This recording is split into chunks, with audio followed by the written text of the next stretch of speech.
Well, hello. Here we are. It's Monday. For many of us, it's the first Monday of the Easter holidays, although I don't suppose it feels much like it for most of us, actually. And of course, for some of you, you might still be at school if your parents are key workers. I know our school's still going on for the whole of the Easter holidays for children who need to be there.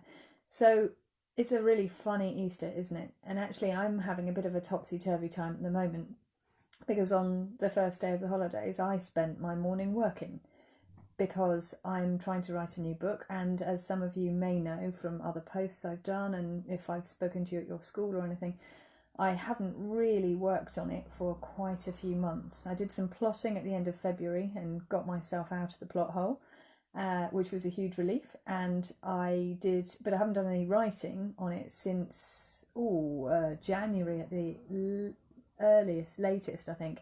I've done some editing, odd bits of editing. Anyway, I need to get back into it. I definitely need to get back into it. So I did some work last night and I did some work this morning, and I feel a little bit better, a little bit calmer about it. But yes, it's a rather strange world when I use the time that should be holiday to do work because my husband's off on holiday. Anyway, I've also moved to a different part of the house, a small room upstairs, to try and avoid so many people walking in. As I had, I think last time, I had everybody in the family apart from my smallest person. So yeah, here we are, and we've got the last 3 chapters this week of The Leopard in the Golden Cage. We're on chapter 14. So you might remember Joe he got thrown back into our world by the leopard in the middle of Sir Lucia's wedding feast. The leopard got out, or was released, nobody quite knows yet how, and he got thrown back into our world to keep him safe. And now he's finally managed to get back into Lucy's time, having just discovered that her father is going to be put to death by the Emperor, Domitian. He's got back into Lucy's time. It's the middle of the night. He's gone to Lucy's room. There's her bed. It's all made up, and she's not in it. Right. Joe stood in the darkness and wondered what to do. The palace was completely silent around him. If it was the middle of the night, as it seemed to be, then where on earth was Lucy? Perhaps she'd got up to go to the loo or to get a drink of water, he thought hopefully. But the covers of her bed were too neat.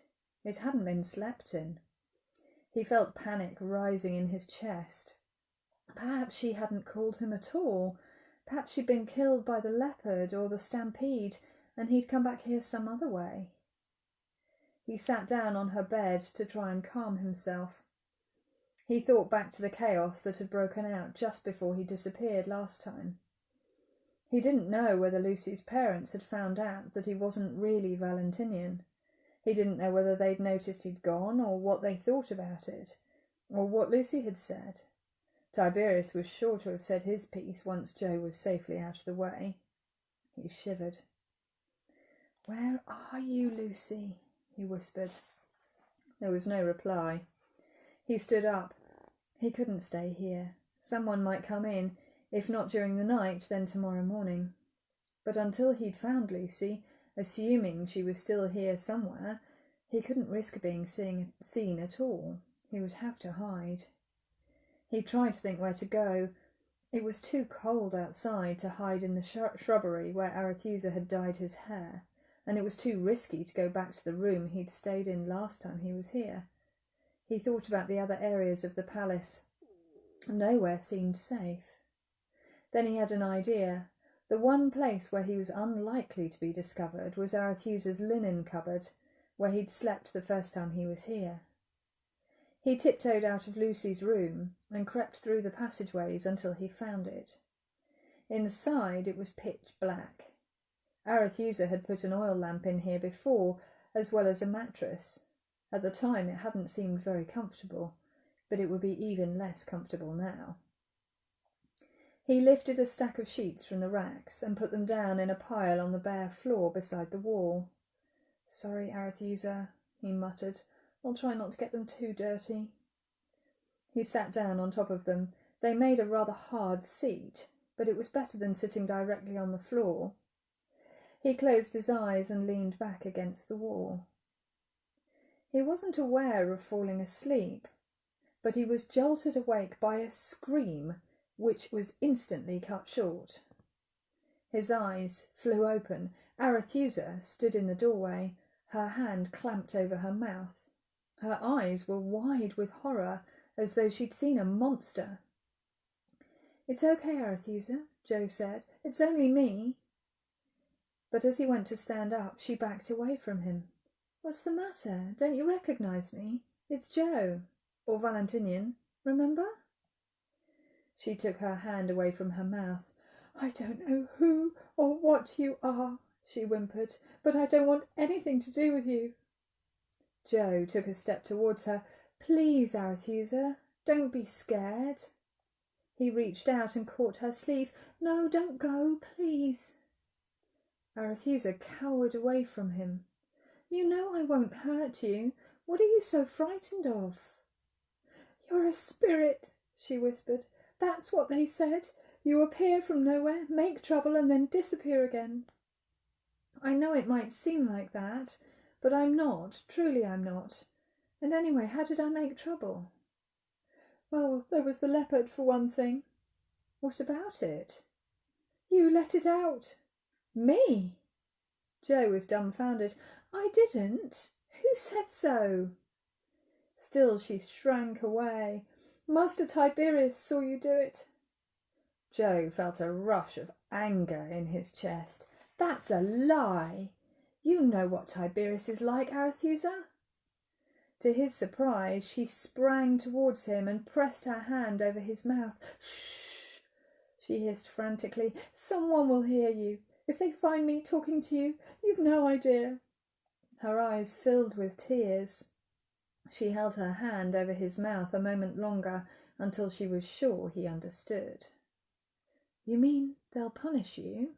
Joe whispered. She nodded. "It'll be like Septimus, only worse." "The scribe?" "Yes, they found out he wrote the letter for Miss Lucilia, the story about you being Master Valentinian." She was trembling. "What happened to him?" Joe asked. "They were going to kill him." Joe felt the blood drain from his head. "They can't do that." He steadied himself against the linen racks. "Of course they can." The tears spilled down Arethusa's cheeks. "He was just a slave. We're disposable." Joe shuddered. "You said they were going to kill him. Did they change their minds?" "Miss Lucilia pleaded with her father not to, so he sold Septimus instead." "Thank God for that!" Joe exclaimed. "You can thank who you like," Arethusa said bitterly. "It left his wife without a husband and his children without a father." "He had a family?" Arethusa looked at him. Her eyes were lifeless. "Slaves marry other slaves. We're human too, you know." She began to weep. "His wife and children will always be slaves in this house, but they'll never see him again. He may just as well be dead for all the difference it makes." Joe let go of her arm and stepped back. He had caused this. Just by being here, he had ruined the lives of a whole family. "If they ever find out that I helped you, they'll have me killed," Arethusa sobbed. "They spared Septimus. They won't be lenient again." Joe hung his head. "I'm sorry, Arethusa. I didn't realise." She turned to go. "Wait," Joe said. "There's one more thing." She hesitated. "Please, Arethusa, I promise I'll never speak to you again. But before you go, can you tell me, is Lucy all right? Where is she?" Arethusa didn't turn round. "Miss Lucilia." She swallowed a sob. Joe held his breath. "She's in the sanatorium." Before he could ask what was wrong with Lucy or where the sanatorium was, Arethusa hurried away down the passage. Joe stepped back into the linen cupboard and sat down on his pile of sheets. This was even worse than he'd feared. If Lucy was in the sanatorium, she was either ill or injured. And if Lucy's father believed that he had released the leopard, then he was in very great danger. Fear churned in his stomach. He thought hard. If he was going to survive here for any time at all, he would need some kind of disguise. Arethusa wouldn't help him again, and there was nobody else he could ask. Suddenly, inspiration came to him. Didn't they say that the best place to hide was right under the noses of the people looking for you? Lucy had told him once that there were over 100 slaves working in the palace compound. She didn't know them all, and hopefully nobody else in the family knew every single one either. If he pretended to be a slave, he might pass unnoticed for a while at least.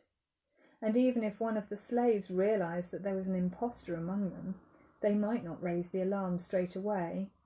It was a gamble, but he couldn't see any other way of doing it. He opened the door to the linen cupboard and peeped out into the passage. There was nobody around, although he could hear a steady murmur of voices further away. He stepped out. The first task was to make himself dirtier than he was at the moment. The boys' slaves wore quite similar clothes to the ones he had on, only they usually looked grubbier and more worn out. As he went along the passage, he stooped to trail his hands through the dust down either side of the floor and rubbed them on his tunic. At the end of the corridor he came to the room where the slaves had been cleaning the dishes on his first visit. There was nobody in here, but the door to outside was ajar, and there was a stack of earthenware pots on one side, as though someone was coming back to collect them. He would have to be quick. He looked around. There was ash in the grate of the oven and soot in its chimney. He rubbed his hands in it, then dabbed his face. His clothes were probably dirty enough from the dust. He didn't want to overdo it, but he dipped his fingers in the dish of a tallow lamp, which stood on the side, and made a few grease marks on the tunic. He looked down at himself. This was a good start. What he needed now was one of the dark aprons that all the male slaves wore, and a tray or basket, or some other prop to carry. He wondered about taking the pots from the side, but if the other slave came back and found them gone, they would know someone had been here. On the floor beside the oven was a stack of logs. That would do for now, at least to get him as far as the back of the north wing. He'd seen laundry spread out to dry over bushes there, though he wasn't sure it had included aprons. He picked up as many logs as he could carry and let himself out of the door at the end of the building, praying he wouldn't be spotted. Outside, the colonnades were a hive of activity. Outside,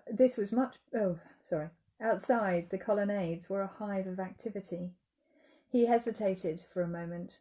This was much busier than a normal day, more like the preparations for the feast.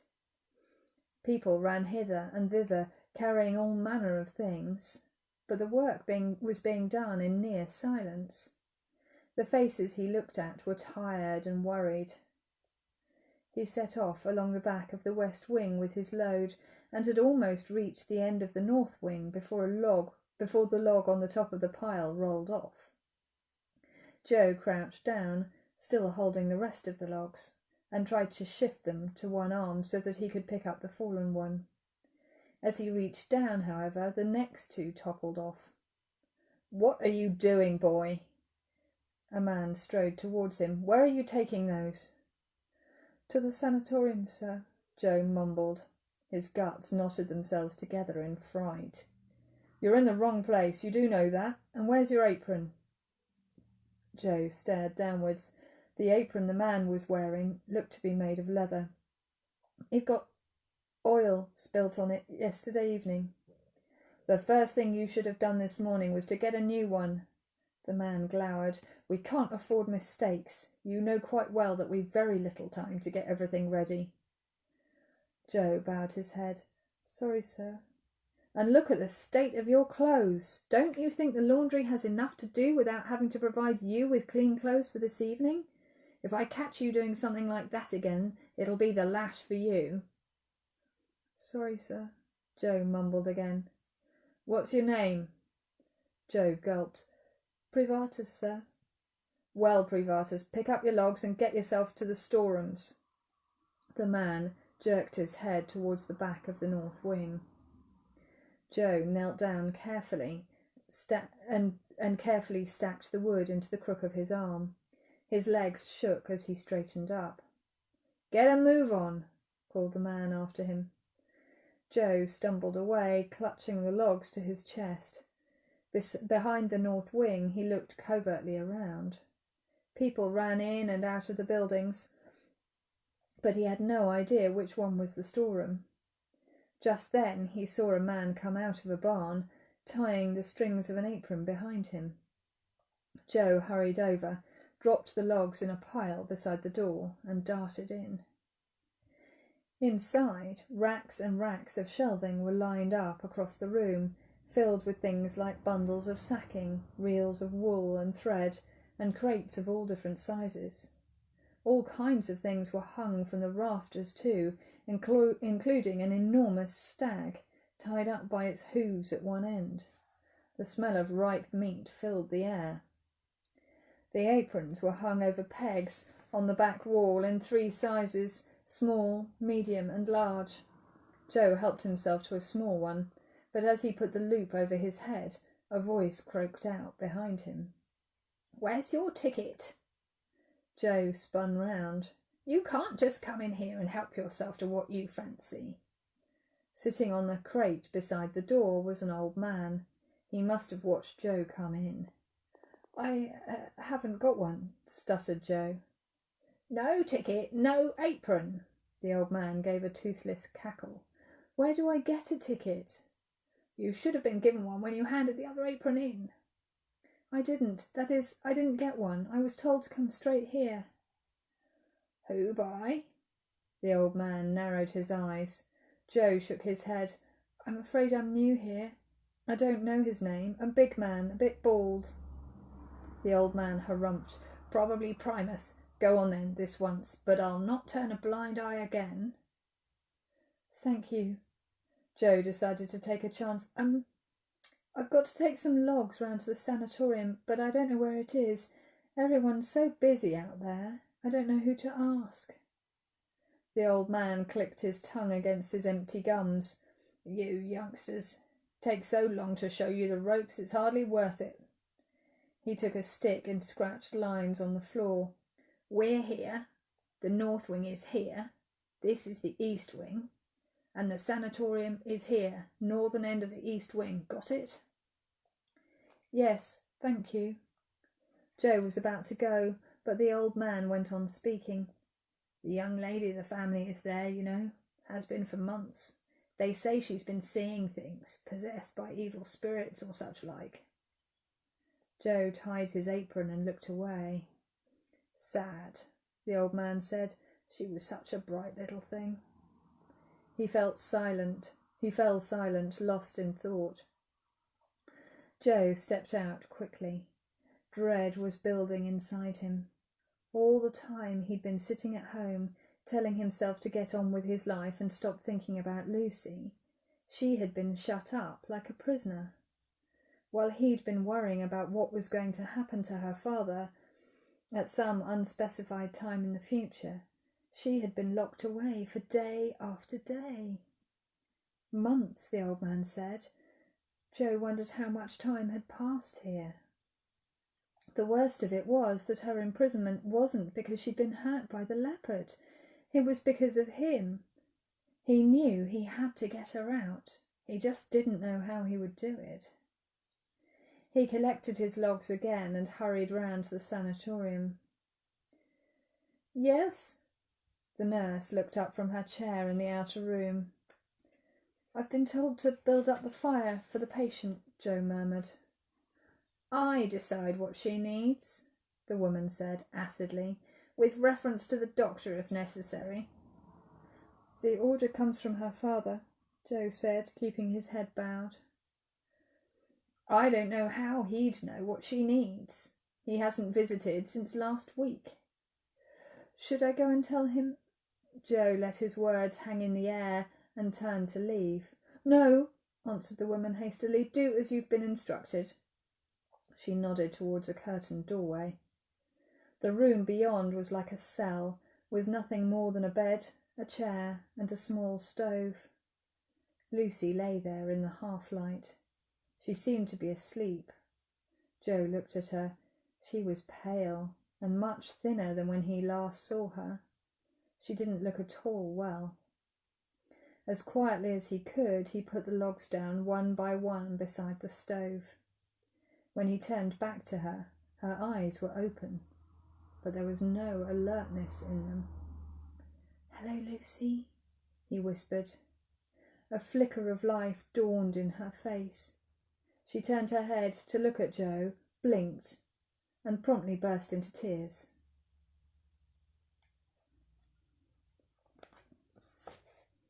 So that's the end of chapter 14. We've got 2 chapters left, so we really are nearly at the end. But it gets a little bit tighter for Joe before it gets better, as you would know from any book. It gets tricky just before the end. So yes, Joe's got to get Lucy out of the sanatorium where she has been held like a prisoner for the last few months. We don't at this moment know how long it is in her world, because it hasn't been all that long in his. So we'll find that out tomorrow, and last chapter then on Wednesday. In the meantime, I hope you have a nice day. It's reasonably sunny here. I hope that you've had the chance to get outside a bit over the weekend. It's a bit frustrating, isn't it, being stuck indoors so much of the time when it's so lovely. And I'll see you tomorrow, same time tomorrow, 2 o'clock.